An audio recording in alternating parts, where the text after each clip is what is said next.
Should schools restrict the food and beverages that are sold on school campuses? No. Many schools around the world are banning junk foods, without thinking that it could backfire. Children who can't get the food and drinks they desire at school will want to eat more at home. Furthermore, there is a huge profit made by selling this scrumptious food. A lot of this money can be used to pay for student sports and extracurricular activities.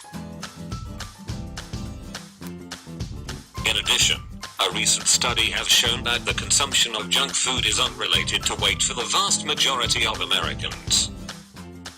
Contact your school officials and see what you can do to fight for food today.